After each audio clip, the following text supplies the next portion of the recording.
Vamos continuar então. Na aula anterior, a gente explicou, a gente discutiu aqui exatamente quais são os componentes do sistema nervoso central. Então, a gente falou lá do córtex cerebral, a gente falou sobre o córtex, sobre mesencéfalo, sobre tronco, sobre bulbo, sobre nervo craniano. A gente matou toda essa parte do sistema nervoso central.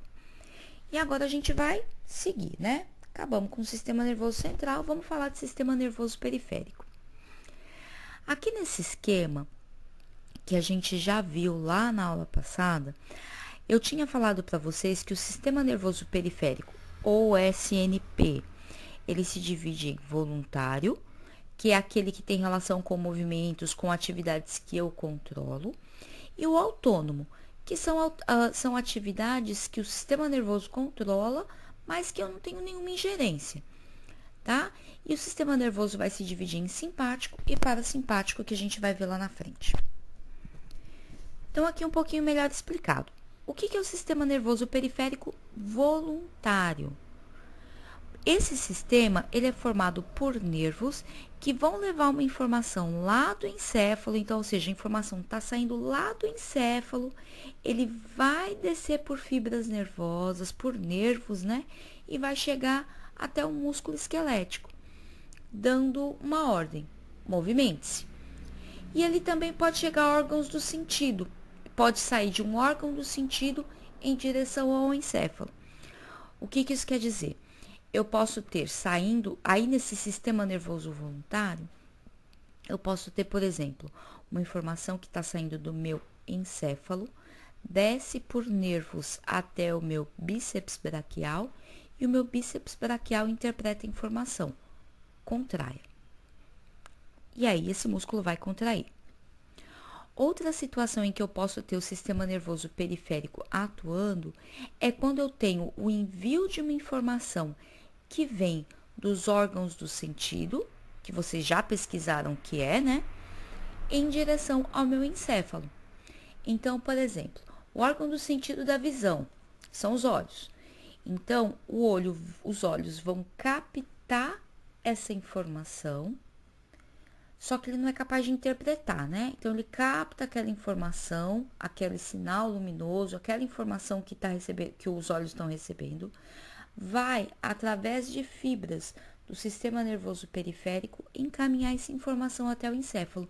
E aí, o encéfalo é quem vai interpretar essa informação que eu estou vendo. Tá? Então, isso é o sistema nervoso voluntário. E via informação do encéfalo para músculo esquelético e de órgão do sentido para o encéfalo. É um verdadeiro leve-trás. E com relação ao sistema nervoso voluntário, autônomo.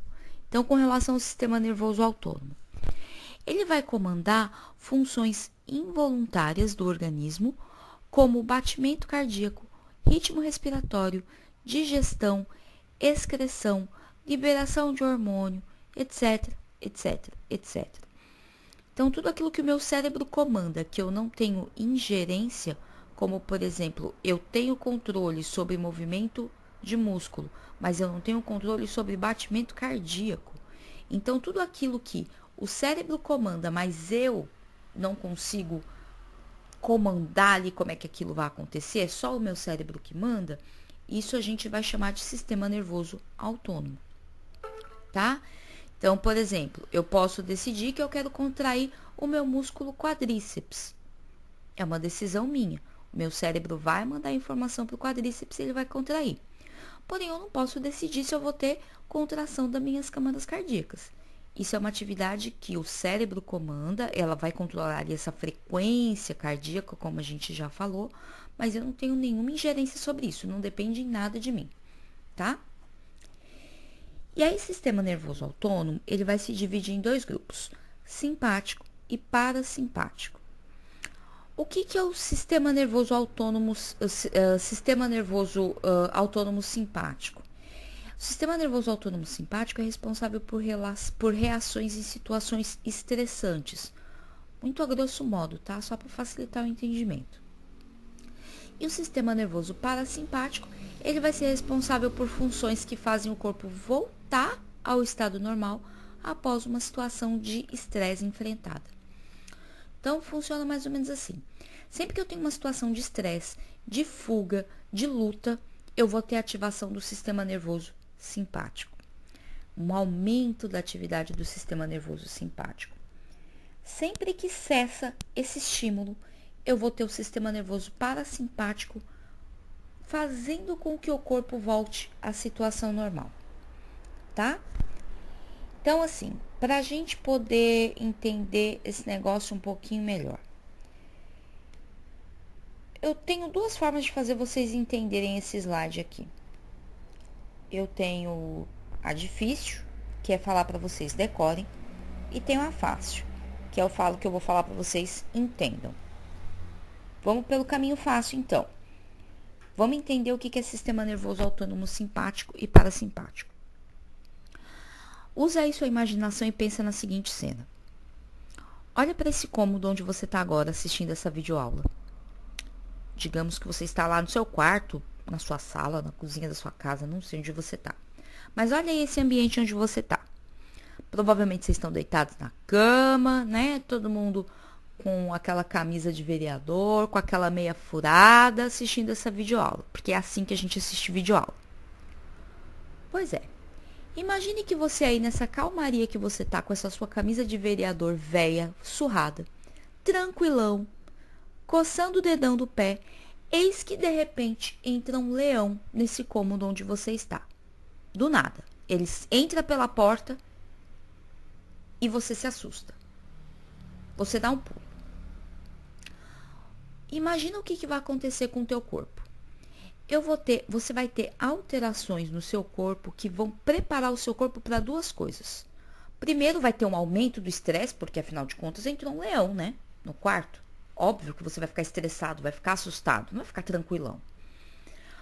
Outra reação que vai acontecer é a preparação do seu corpo para uma situação de fuga. Ou, se você perceber que a fuga é impossível, você vai partir para a luta, né? Tudo bem que o leão vai te matar, mas você, bom, eu vou morrer de qualquer jeito mesmo, pelo menos eu vou lutar. Essas alterações que você imagina que vão ocorrer no seu corpo, elas dizem respeito ao sistema nervoso simpático. Então vamos raciocinar aí.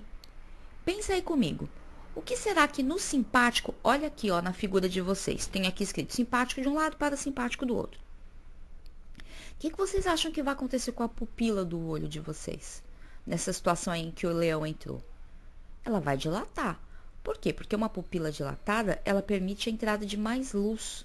Então, ou seja, permite que vocês consigam enxergar melhor, por exemplo, numa situação em que se a luz não estivesse clara o suficiente, né? Então, o sistema nervoso simpático vai fazer dilatar a pupila. O sistema nervoso simpático vai inibir o fluxo salivar. Então, ou seja, você não vai precisar estar babando enquanto você está sendo atacado por um leão, né? A não ser que você queira comer o leão, mas não vai ser o caso. Você está fugindo do leão. Então, você vai ficar com a boca seca. Que é uma situação característica, né? Quando a gente fica nervoso, que a gente fala, nossa, fiquei com a boca até seca. Essa secura na boca tem a ver com a inibição do fluxo salivar. Nos pulmões da gente, nos nossos brônquios, o que vai acontecer? Eles vão dilatar. Por quê? Porque um brônquio bem dilatado vai permitir uma entrada de mais oxigênio. E eu vou precisar respirar muito rápido e fazer a oxigenação de muito sangue, porque afinal de contas eu estou numa situação em que eu vou ter que mandar muito oxigênio para músculo, para coração, porque eles vão ter que trabalhar muito, tá? Então vou ter dilatação de brônquio. Vou ter a aceleração dos batimentos cardíacos. Quase que eu falei aceleramento, aí ficou feio. Mas eu vou ter uma aceleração de batimento cardíaco. Por que isso vai acontecer? Porque eu preciso ter sangue chegando muito rapidamente em órgãos, em músculos. Eu tenho que ter minha musculatura muito bem irrigada. Por quê? Porque eu vou correr, meu amor. E músculo pouco irrigado, que não está recebendo um aporte sanguíneo bacana, ele não funciona. Você vai começar a ter cãibra, o músculo não vai responder. Então, eu preciso ter muito sangue chegando em musculatura. E como é que a gente faz para esse sangue circular mais rápido? Aumentando o batimento cardíaco, acelerando o batimento cardíaco. Além disso, no fígado eu vou ter o estímulo à conversão de glicogênio em glicose. Muito a grosso modo, glicogênio é uma forma de armazenamento de açúcar e glicose é a forma disponível. O que isso quer dizer? Que o sistema nervoso simpático, ele vai chegar no meu fígado e vai dar a seguinte ordem. Seguinte, tudo que você tem de reserva de energia aí, você vai liberando tudo, porque eu vou ter que mandar glicose, que é essa reserva de energia, para tudo quanto é órgão. Então, vai liberando aí, não armazena nada não. Vai queimando, porque eles estão precisando de energia. O músculo está precisando de energia, está precisando de glicose, está precisando de oxigênio. Libera rápido, ok? No estômago, no trato gastrointestinal como um todo, eu vou ter uma inibição do peristaltismo e da secreção. Então, o que isso quer dizer a grosso modo? A gente vai falar ainda de trato gastrointestinal, não vou entrar muito nesse detalhe agora não. Mas, o que significa é que o meu trato gastrointestinal, ele vai ficar num papel secundário. Ele vai meio que ficar ali mais lentinho, mais paradinho, mais na dele. Por uma razão muito simples. Você não vai comer nada. Vocês concordam? Para que eu vou precisar de um peristaltismo, de um trato gastrointestinal funcionando ali a 0 bala, sendo que eu não vou comer nada? Ou você pararia em meio a um ataque de leão para poder comer um lanche? Não, não dá tempo, você vai ter que correr, tá bom?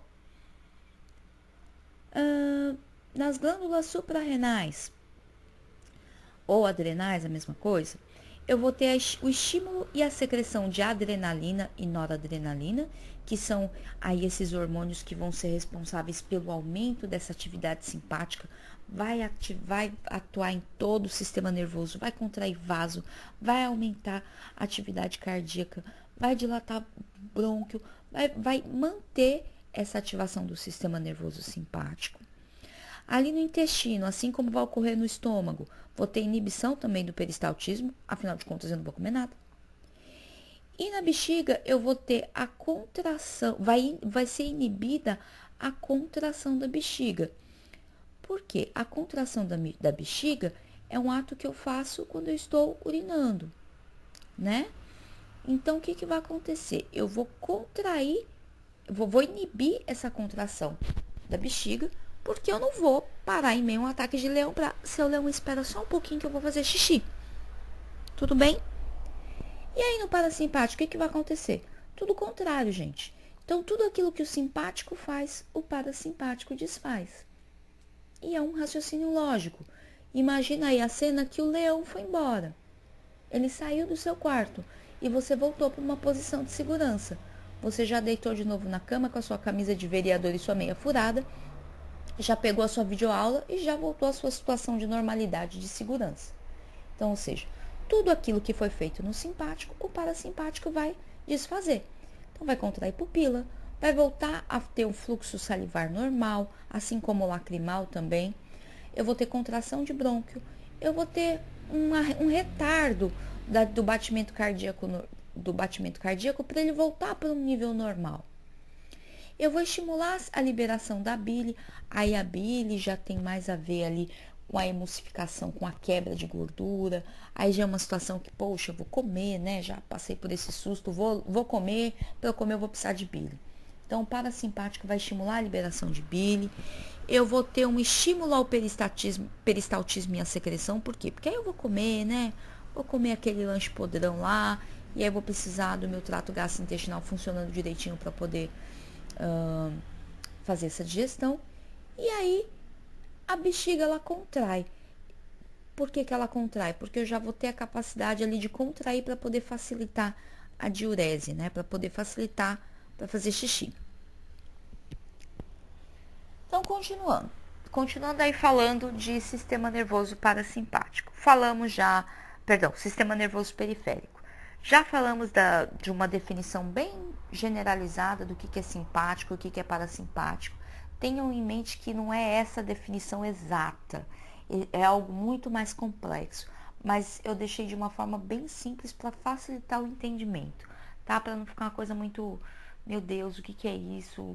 É algo bem mais complexo, sim, mas eu tento deixar da forma mais simples possível para vocês não confundirem, para vocês não confundirem e tenham uma ideia do que é esse negócio de simpático para simpático.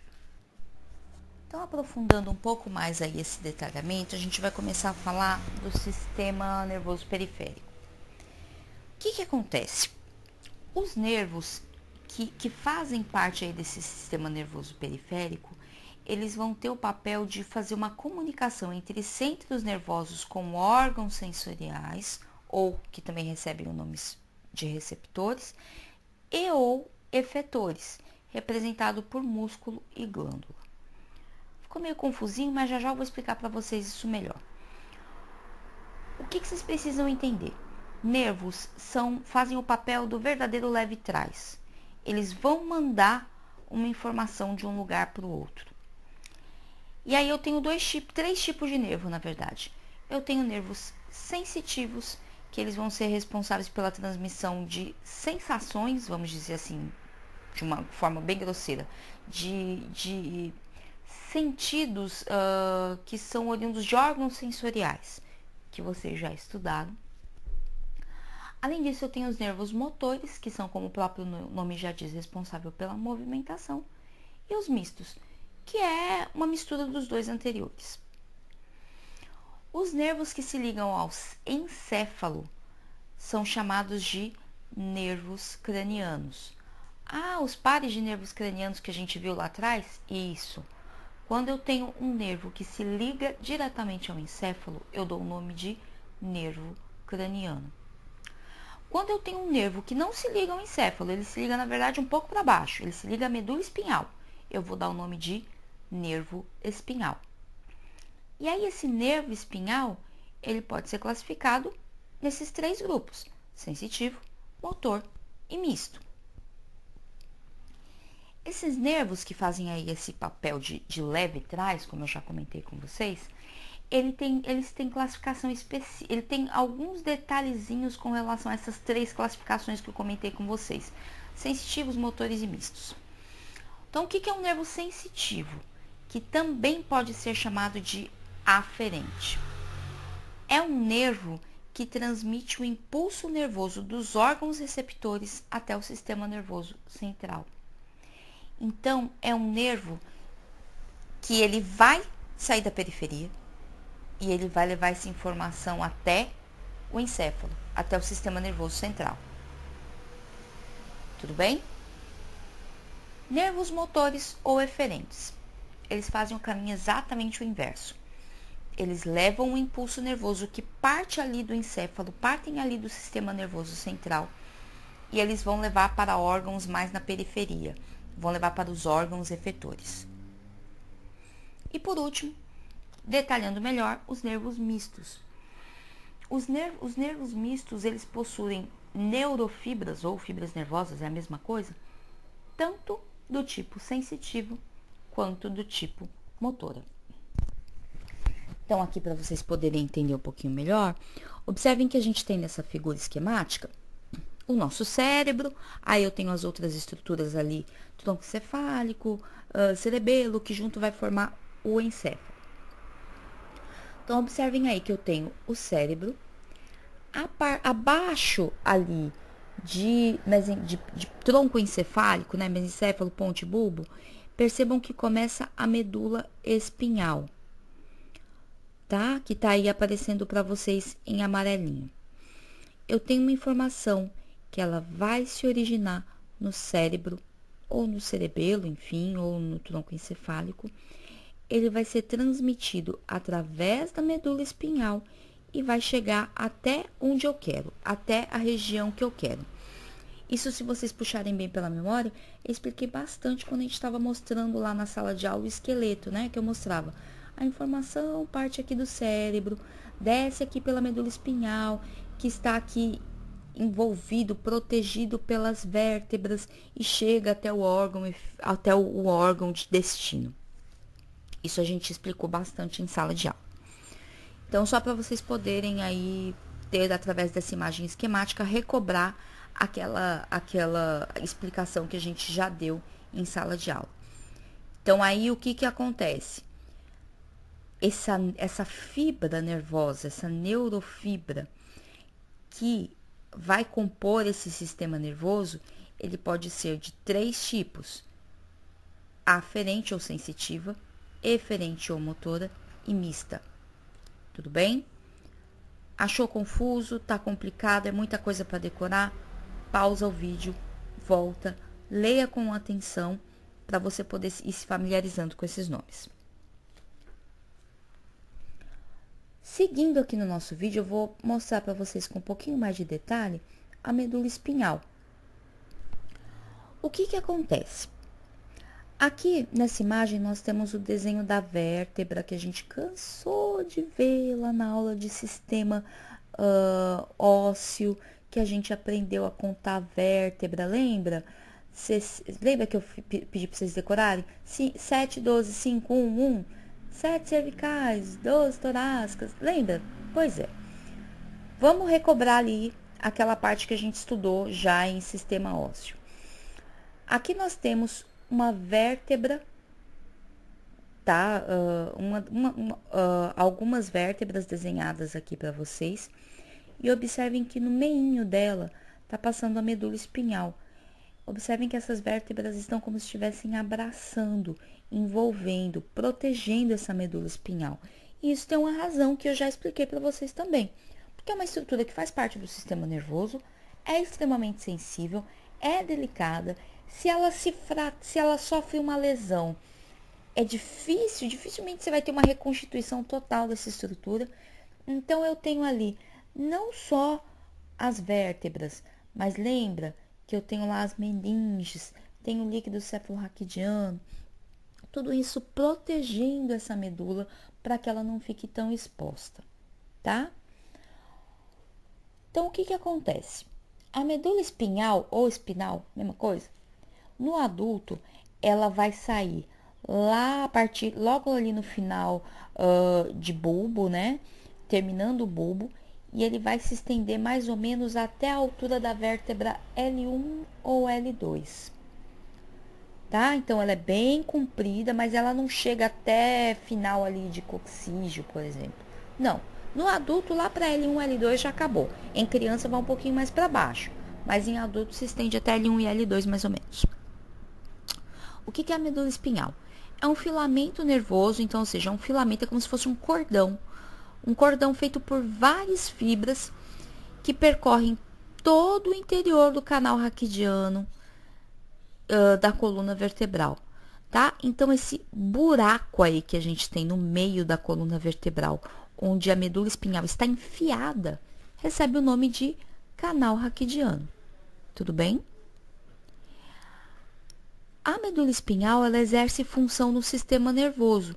Então, ele vai acabar tendo essa função de ser um leve trás. Ele vai conduzir o estímulo nervoso, tanto que está vindo do cérebro para órgãos mais periféricos, quanto vice-versa. Estímulos que estão vindo de órgãos mais periféricos para o sistema nervoso central. Detalhe importante. Quando a gente falou de sistema ósseo, eu falei para vocês de medula óssea. Não confunda medula óssea com medula espinhal. Lembra lá que medula óssea, a gente falou que tinha medula óssea vermelha, medula óssea amarela, que a vermelha produzia células do sangue, tananãs. Aqui é outro tipo de medula. É medula espinhal. Faz parte do sistema nervoso. Não mistura as bolas, não faz confusão. Então, aqui, ó, a gente tem essa estrutura, tenho aqui uma vértebra lombar em específico, que a gente tá vendo numa visão antero-posterior. Aqui a gente vai conseguir ver esse canal raquidiano, e aí como é que é o nome? Lembra que eu falei pra vocês que em anatomia, buraco recebe o nome de forame, né? Então, pois é, eu tenho aqui essa vértebra lombar, e no centro dela, compondo esse canal raquidiano, eu vou ter um buraco, literalmente um buraco, que recebe o nome de forame vertebral. Forame porque é um buraco, vertebral porque está na vértebra. Simples. Vários forames vertebrais enfileirados por várias vértebras vão formar o que a gente chama de canal raquidiano, que é onde vai estar enfiado a medula espinhal. Então, continuando. Nessa outra imagem, a gente consegue ver bem detalhadamente, tá? Então, todo o canal raquidiano formadinho por vários forames vertebrais que estão empilhados, formando aí esse canal por onde a medula espinhal vai passar. tá? Então, a gente consegue ver aí essas estruturas que a gente já viu, a vértebra, disco intervertebral. Aí, na parte de trás, a gente vai ter os processos espinosos, né? Os processos espinosos, que são essas pontas aí que ficam na parte de trás da vértebra. E aí, a gente consegue ver no meinho ali, nesse canal vertebral, passando a medula espinhal, né? Que aí na figura tá em inglês, tá spinal cord, ou spinal cord, enfim. É a medula espinhal. Observem aqui que na lateral tem como se fosse um bracinho amarelinho, que na imagem está escrito spinal nerve, ou nervo espinhal. O que acontece? A partir da medula espinhal, eu tenho ramificações, como se fossem bracinhos, que recebem o nome de nervos espinhais, que vão levar esse estímulo nervoso para as demais partes do corpo. Então, vai ser algo mais ou menos assim. Estímulo nervoso parte lá no córtex, desce pela medula espinhal. Chegou na medula espinhal, vai passar pelo nervo espinhal, e o nervo espinhal é quem vai levar essa informação ali, por exemplo, para o meu quadríceps, mandando ele contrair. Tá? Então, aqui mais uma imagem para poder facilitar o entendimento de vocês. Eu tenho aqui novamente a imagem da vértebra, tenho aqui o tronco cerebral, nessa primeira imagem aqui. Terminando no tronco cerebral, eu tenho o início da medula espinhal, tenho aí várias vértebras, tô olhando aqui uma vértebra em destaque, a vértebra, o disco intervertebral, eu tenho ali o forame vertebral, formando formando como se fosse esses forames vertebrais todos enfileirados, né, formando esse canal raquidiano e esse nervo raquidiano enfincado dentro dele, né? Ou nervo raquidiano, perdão, a medula espinhal enfincada dentro dele. Aqui nessa imagem um pouco mais abaixo, eu tô olhando aqui em destaque, né? Essa medula espinhal. E aí, observem que eu tenho nervos espinhais que estão partindo dos dois lados. E são esses nervos espinhais é quem vão levar essa informação para as demais partes do corpo.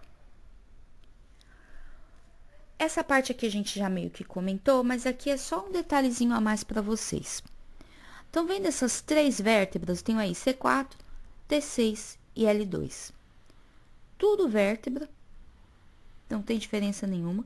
Porém, observem que elas têm formato diferente e o canal medular dele também é diferente. O forame vertebral é diferente. Observem que em C4 eu tenho um forame vertebral menorzinho, né? Que acaba... É uma vértebra menorzinha que tem um canal, um forame vertebral menorzinho, mas que acaba ocupando muito mais espaço do que, por exemplo, em L2, né? Então, ou seja, embora as vértebras elas tenham características distintas, é tudo vértebra, mas elas têm carinhas diferentes, né? Elas têm formatos diferentes, têm estruturas diferentes, a forma com que os processos espinhosos se localizam é diferente. Vértebra não é igual. Porém, uma coisa permanece igual, que é o diâmetro do canal medular. Observem que o canal medular, ele acaba ocupando mais espaço em C4, ocupando mais parte de C4 do que, por exemplo, o de L2. Porém, o diâmetro do canal medular acaba sendo mais ou menos o mesmo, tá? Ela não sofre alteração. Por quê? Porque a medula espinhal ela é mais ou menos do mesmo tamanho. Ela não sofre oscilação assim. Na altura de C4 é mais estreitinho, na altura de L2 é mais larguinho. Não, ele tem mais ou menos o mesmo tamanho. Então, isso exige com que, embora as vértebras sejam diferentes e elas tenham o forame, o canal medular ocupe espaço diferente dentro dessas vértebras, quando a gente olha mais ou menos o tamanho do canal medular, ele não oscila muito entre as diferentes vértebras. Então, para a gente encerrar, vocês vão usar os seus conhecimentos sobre medula espinhal e vão achar o erro na imagem ao lado. Dica: considere que se trata de uma pessoa adulta. Pensa aí. O que vocês acham que tem de errado nessa imagem? Se você respondeu que o que está errado é a altura da medula espinhal, você acertou. Porque o que acontece? Na pessoa adulta, a medula espinhal vai desde C1, lá no forame magno, até L1 e L2, e não na sacral, como está mostrando na imagem. Tudo bem? Então, a gente encerra a aula de hoje. Na próxima aula, a gente vai continuar falando um pouquinho mais aí sobre o sistema nervoso periférico. Vai concluir aqui a parte de nervos espinhais também. Vai falar um pouquinho de trauma raquimedular. Vai detalhar um pouquinho mais. E a próxima aula a gente já vou deixar logo bem rapidinho já liberado para vocês poderem ir antecipando os estudos. Detalhe, programem-se para não deixar a matéria acumular, tá? Vocês vão perceber que muitas vezes a quantidade de horas, o tempo de aula que eu estou mandando para vocês através da videoaula, muitas vezes não corresponde ao tempo de aula em sala de aula normal. Por quê? Porque é importante que vocês pausem o vídeo na parte que vocês têm dúvida, voltem, leiam, deem uma olhada no material, que são os slides, para ver se tem alguma outra dúvida. É importante que vocês leiam e que vocês compreendam esse assunto. Não é só ouvir a videoaula uma vez e pronto, já estudei. Não. Aprofundem-se. Pausem o vídeo, volta, assiste o vídeo mais de uma vez. Sistema nervoso é um assunto meio complicado mesmo. Vão verificando aí, vão anotando as dúvidas de vocês, tá? Anota o que você não entendeu. Por quê? Porque a gente vai fazer, eu vou divulgar isso mais na semana que vem, mas a gente vai ter um mecanismo aqui que eu tô de uma ideia aqui pra gente poder fazer essa troca para vocês poderem levar as dúvidas que forem surgindo. Então, assim, anotem todas as dúvidas que vocês tiveram até aqui, desde sistema muscular até agora em sistema nervoso. Deixa isso anotadinho no caderno de vocês, que a gente vai ter uma oportunidade para fazer uma live, onde vocês vão poder sanar essas dúvidas diretamente comigo. Tudo bem? Então, estudem bastante, lembre-se, quarentena não é férias, não saiam de casa, cuidem de vocês, cuidem de quem vocês amam, e é isso. Até a próxima!